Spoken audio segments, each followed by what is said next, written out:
The art of scrying is no longer as common as it once was. Perhaps the use of a crystal ball is more easily recognisable, but here we see a dark mirror being used. This is usually made from blackened glass that the practitioner gazes into in a state of open-eyed meditation and sees what passes before their eyes on the glass. Pools of water can also be used in this way, particularly at the full moon. Once mastered, this form of divination is most effective and an excellent way to open up your psychic channels.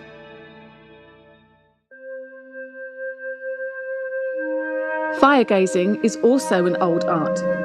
Simply sit comfortably in front of a fire and focus your eyes and watch the dance of the flames.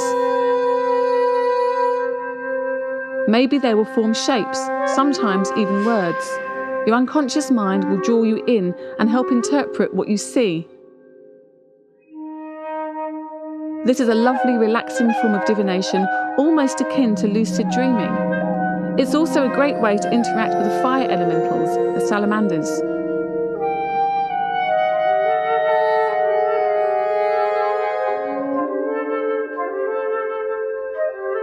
Dowsing is also an old and traditional art. Dowsing with copper rods or with hazel sticks is common and is used in looking for water or earth energies. Here we see dowsing with a crystal pendulum. This is a very simple form of divination and takes some concentration and practice, but it's easily mastered. Simply hold the pendulum in your hand as still as possible. Ask the pendulum which way is yes, and see if it moves clockwise or anti-clockwise. The opposite movement will be the answer no. Form a simple question with either a yes or no answer, and then ask the pendulum. Whichever way the crystal turns is your answer. Here we see Jaden working with his pendulum and writing both the question and the answer on paper, keeping an accurate record.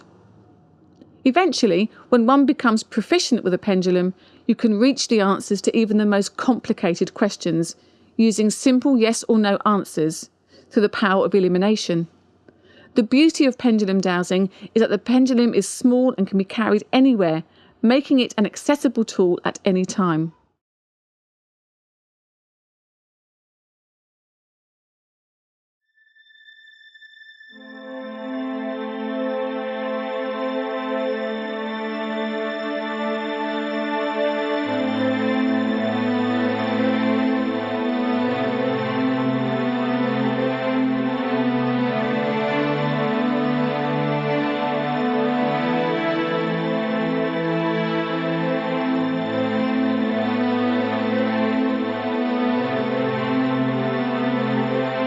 The divination kit depicted here is one that I have made based on an old Romany tradition using crystal stones rather than the precious gems the Rom would have used. This particular form of divination is similar to rune reading. The reader simply throws the crystals onto a reading cloth marked with horizontal and vertical lines and reads the meaning of the crystals from their formation and their relation to the lines. Once the meanings of the crystals have been learned, this is an easy, unusual and interesting way to divine the hidden future yet to come.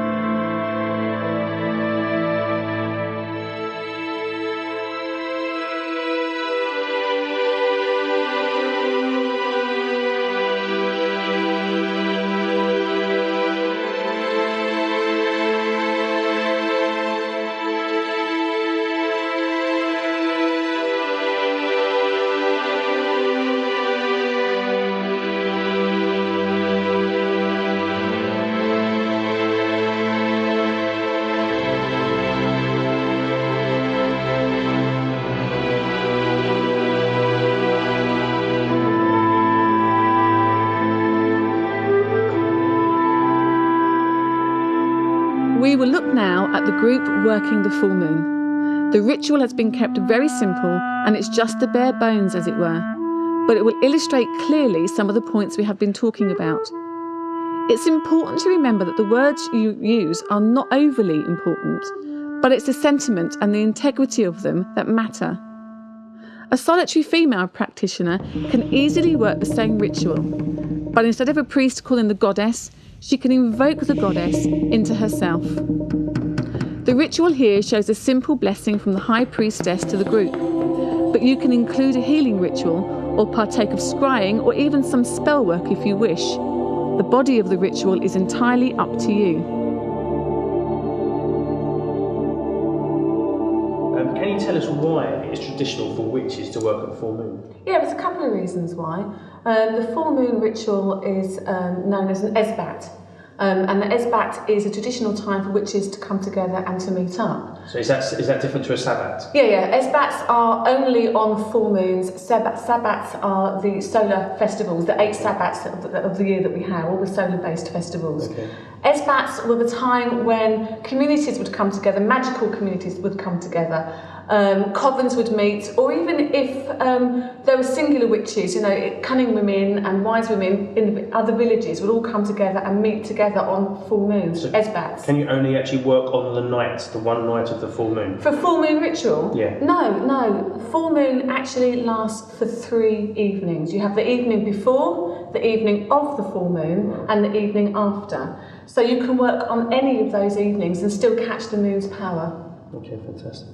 So what's the difference between like a waxing and waning moon? Why would you not necessarily do kind of moon rituals on those particular nights? Well, you can do. You just do a different type of ritual on those. A full moon ritual is very specific, and each of the moon phases have their own specific ways of working. To keep it really simple, when a moon is waxing, generally you're using the moon's energy, the moon growing bigger into fullness to draw things to you. When the moon is waning, it's past the full, it's starting to diminish, and that way you are using it to take away the things, to banish the things that you don't want in your life. At the full moon, you don't do a lot of magic at the full moon. It really is a time of celebration. The things that you can do, healing work. You can realise the fruits of your labours. So the things that you've put into plan perhaps at the new moon, for instance, will come to fruition at the full moon. Right. But it's very much an active time. It's a time of coming together and of celebrating and of worshipping the goddess in particular, because the full moon is seen as the goddess really shining her light upon her people. So it's a way of worshipping the feminine divine, if you like. So what is the ritual for drawing down the moon? Drawing down the moon, this is kind of very Gardnerian Alexandrian, but it's also become very popular with other traditions in witchcraft. And the idea of drawing down the moon is that either working with a priest or by herself, a priestess draws the energy of the moon into her own body. So you're pulling in as much of the moon energy as you possibly can. And by doing that, there is an aspect of the priestess within the circle that then becomes the goddess herself, the goddess incarnate, if you like. And then, she can work and heal or do whatever works that the coven have for her to do, when that's come through. If the solitary witch was a man, and could I still Absolutely bring in that goddess energy into myself? Yes, of course you can. And the thing is, covens will work with a priest and a priestess, and you can either have the priest drawing the goddess into the priestess, or you can have a priestess just drawing the goddess into herself, or indeed you can have a priest drawing the energy into his circle. It won't be as easy for a man to draw in the energy of the goddess into himself, because he's a man, but he can certainly evoke her energy into his circle, absolutely. Right. Fantastic.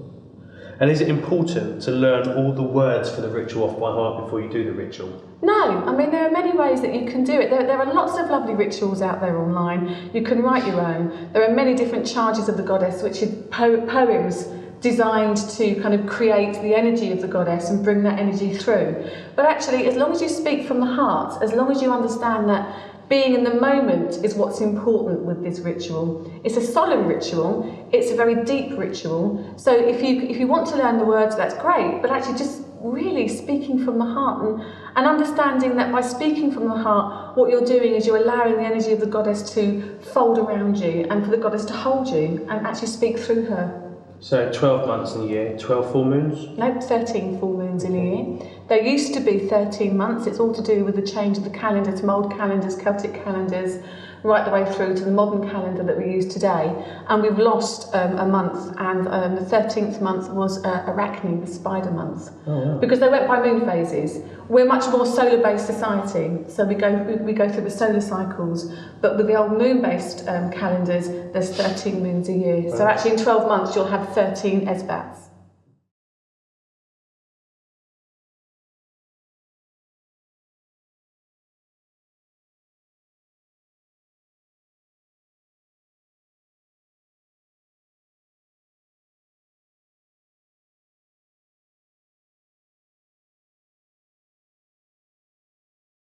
So, can you tell us what we're going to be doing tonight? Yeah, well, it's a full moon this evening, and what we're going to be doing is holding a full moon ritual and ceremony. We're going to put into practice some of the things we've been talking about throughout the last few days, raising of energy, drawing down the goddess into a priestess, a little bit of healing work perhaps. And we're going to use the whole thing as a celebration of the goddess, of the feminine divine, and of the full moon itself. And we're going to keep it very, very simple, okay?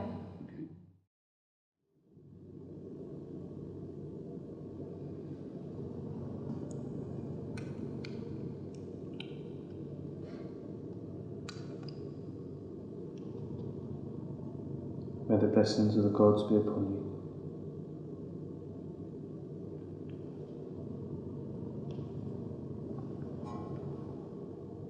And upon you. So mote it be. So mote it be.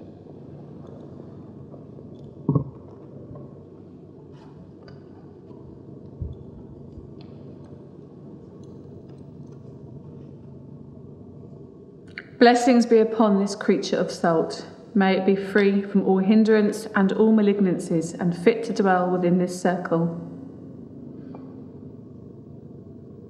Blessings be upon this water. May it be pure and clean and clear and fit to dwell within this circle.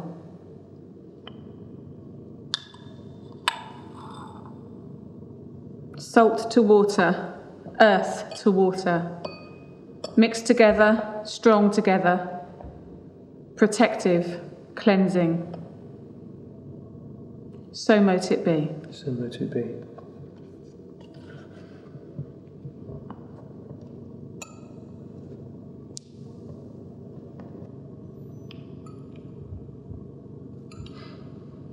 Blessings be upon this circle. May the blessings of water and of earth strengthen and purify this our sacred space. May this be a place within which the gods can dwell. Here do I create this place in this time, here and now. So mote it be.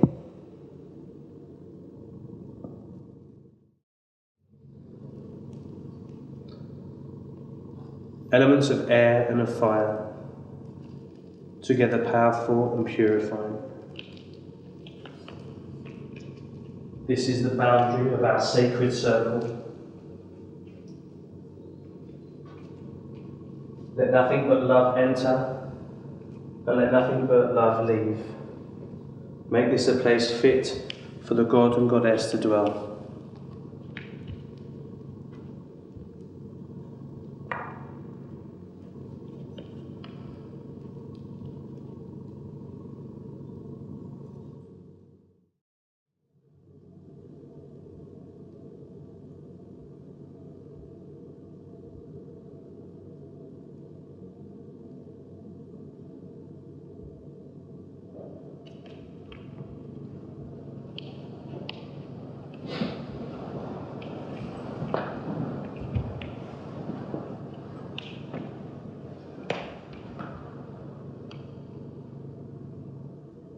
I look to the east and I call the element of air. I bid you hail and welcome. Hail and welcome. I look to the south, the element of fire. I bid you hail and welcome. Hail and welcome. I look to the west, the spirit of water. I bid you hail and welcome. Hail and welcome. I look to the north, the element of the earth. I bid you hail and welcome. Hail and welcome.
Almighty Mother, Great Goddess, Maiden, Mother and Crone, Lady of the Spring Meadows, I draw you in. Lady of the tides and of the oceans, I draw you in. Mother of creation, of death and of rebirth, I draw you in. Lady of the moon, I draw you in.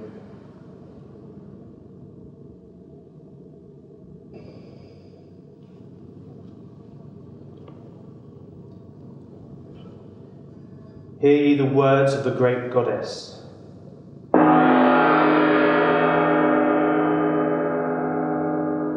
Three in one and one in three am I, many and yet none. I am the oldest and the youngest. Mine is the sigh of death and the cry of the newborn. I have been here since the beginning of time, and I will be here until the end and beyond. My arms encircle the earth, and stars crown my head. From my womb sprang the universe. I nurtured the earth at my breast, and I breathed life into all things. See me all around you in the silver moon traversing the night sky, waxing and waning through her phases, taking me from maiden to mother to crone, and back again in an endless cycle. I am the changing seasons, bringing life, abundance, and finally rest to the earth. Mine is the rhythmic heartbeat that measures time and change. All things living are my children. From me they come, and to me they return, wrapped within my gift of mortality. For without end there is no beginning. Those who would know me gather under my full and shining moon in the wild and secret places. Call me by my many names, see me in my many guises, for I am she of 1,000 faces. Learn my ancient mysteries and secrets yet unknown, and fill your hearts with the wonder of me. Dance the dance of long ages to the rhythm of life, with wild abandon, love and trust. Take delight in each other, all in my name. For my law is love unto all things, and only by love can I be known.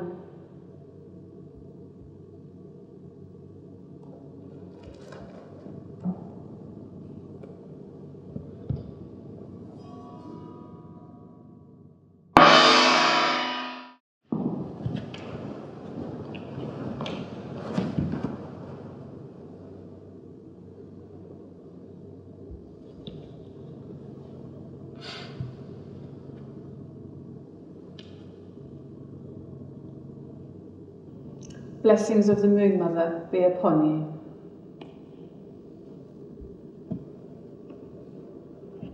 Blessings of the Goddess be upon you.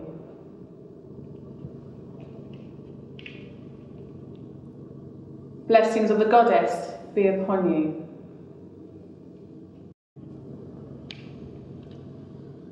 Blessings of the Feminine Divine be upon you. Blessings of your Lady be upon you.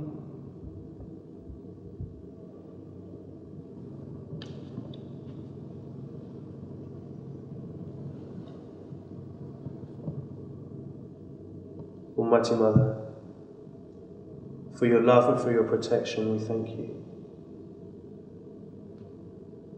For your power and for your direction, we thank you.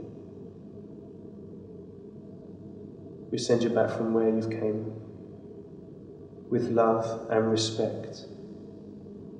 We bid you hail and farewell.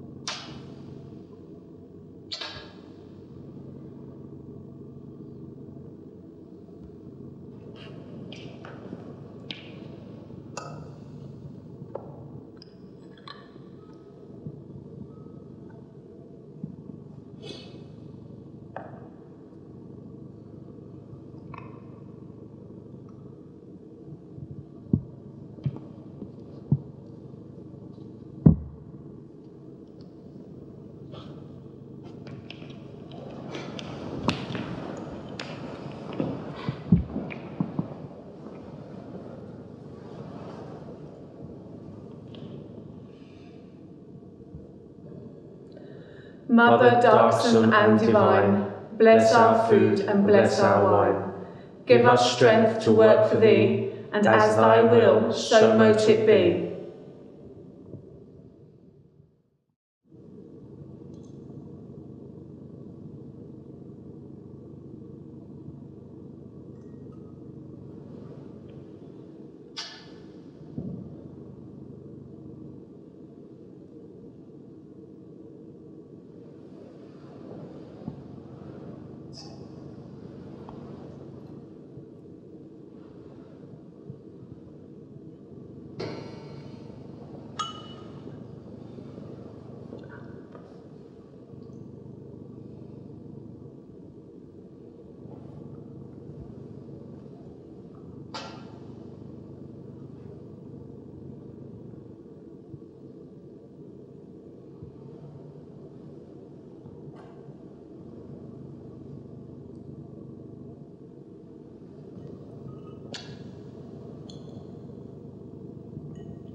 All hail the Lady of the Moon. Hail! Hail! Hail!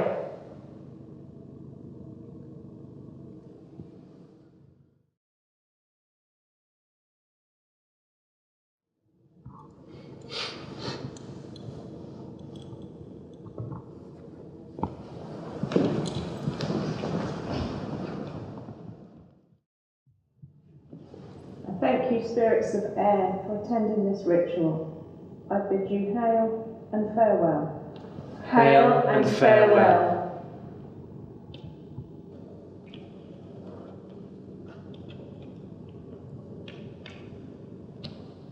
I gather in this energy from this circle, from whence it came. May there be no trace of it left. May no energy remain. This I gather in to myself. So mote it be. So mote it be.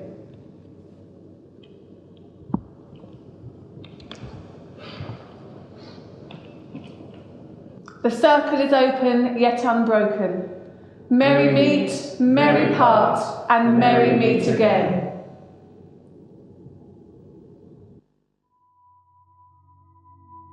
Shone down upon the earth since time began, and from man's earliest days we have seen the moon as a guiding light, lighting our way in all things both material and magical. The moon became man's symbol of the feminine divine and the queen of heaven, and each of the moon's aspects became the faces of the mother, maiden, mother, crone. The full moon especially has been seen as a time of great power, and as we have seen in this film, it is no different with modern magical folk. Still we gather under her light, to learn of the secret ways of old, to celebrate the goddess's beauty, to work our rituals of healings and magics, or to simply look up at her and give thanks for all we have. We know today that the moon is not the goddess herself, but a more beautiful symbol of her I cannot imagine. I often gaze up to the heavens on a full moon night and can't help but feel the wonder and awe of a universe so vast and so beautiful, with the moon its focal point, that sometimes I feel a small glimpse of the divine has been revealed. To celebrate the Esbats, the full moon, is a natural thing for witches everywhere, and whether or not you choose to work rituals alone or in a group is immaterial. You may not choose to work at all, but instead you can use this time to learn and contemplate your path ahead. Simply going for a walk on a full moon night and letting its energy fill your soul is a magical experience in itself. The main thing is to simply enjoy your work from the heart and find your own way. All that remains for me to say is happy moon gazing.